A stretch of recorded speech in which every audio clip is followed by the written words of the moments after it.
देखो अब हम लोग डिटर्मिनेंट पार्ट 3 का रिवीजन करने वाले हैं, तो रिवीजन करते हैं। Let's start. तो यहाँ पे देखो ये सब हम लोगों ने कर लिया था, तो अब यहाँ पे बस करना बचा है कि सॉल्विंग लीनियर इक्वेशन तुम्हारे पास ये है, तो तुम ऐसे सॉल्व कर सकते हो।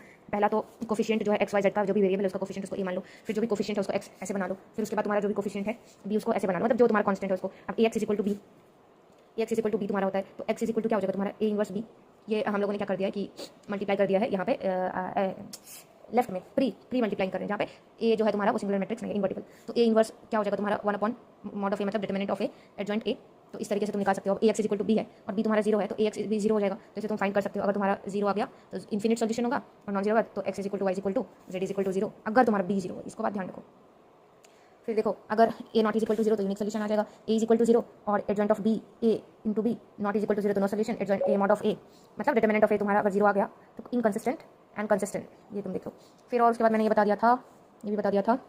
और फिर हाँ, एडजॉइंट ऑफ ए बी मतलब एडजॉइंट ऑफ बी इंटू ए। देखो यहाँ पे क्या होता है, उल्टा हो जाता है। ये फॉर्मूला आप ध्यान से पढ़ना, ये फॉर्मूला ए बी है तो adjoint of B into adjoint of A हो जाएगा। अब एडजॉइंट ऑफ क्या हो गया, mod of A n minus two into one, इस तरीके से काम करता है।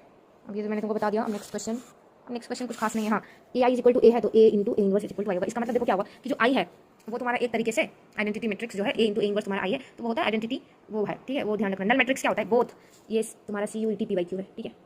नल मैट्रिक्स जो होता है both symmetric plus skew symmetric, very important. Only square matrix has inverse, और किसी मैट्रिक्स के पास नहीं होता, सिर्फ स्क्वायर मैट्रिक्स। अब देखो ए और बी सिमेट्रिक है तो ए बी प्लस बी तुम्हारा सिमेट्रिक होगा, और ए बी माइनस बी करोगे तो तुम्हारा स्क्यू सिमेट्रिक। स्क्यू में देखते थे तुम, स्क्यू में क्या आता था तुम्हारा, ए ट्रांसपोज आता था नेगेटिव ऑफ ए, और ये आता तुम्हारा ए इक्वल टू 80। तो मान लो तुम ये ऐसे याद रख सकते हो कि यहाँ पे माइनस आता है तो यहाँ पे माइनस है तो स्क्यू सिमेट्रिक। अब देखो ए एन क्रॉस एन है, अगर ए प्लस ए डैश तुम करोगे तो सिमेट्रिक, ए माइनस ए डैश करोगे तो स्क्यू सिमेट्रिक। कॉमन सेंस फिर से यहाँ पे माइनस आता था तो मैंने वही लॉजिक लिया कि यहाँ पे माइनस आएगा तो स्क्यू सिमेट्रिक हो जाएगा। अब नेक्स्ट तुम्हारा ए स्क्वायर मैट्रिक्स है और इसको फिर तुमने प्लस किया, देखो सिमेट्रिक आ गया, माइनस किया तुम्हें, कितना अच्छा ट्रिक है। अब देखो अगर तुम्हारा ए सिमेट्रिक है तो ए टू द पावर तुम्हारा कुछ भी हो जाए ये तुम्हारा सिमेट्रिक ही होने वाला है, ठीक है। और लेकिन अगर तुम्हारा ए अगर स्क्यू सिमेट्रिक है, अगर तुम्हारा इवन है तब तो तुम्हारा सिमेट्रिक, लेकिन अगर तुम्हारा ऑड तब तो तुम्हारा स्क्यू सिमेट्रिक। क्योंकि देखो इवन में क्या आता है, थोड़ा मतलब ऐसा फील आता है ना कि माइनस टू है उसको भी उसने प्लस बना दिया, ऐसा वाला फील, तो तुमको वही अज्यूम करना है, मतलब ऐसे याद करने का ये ट्रिक है।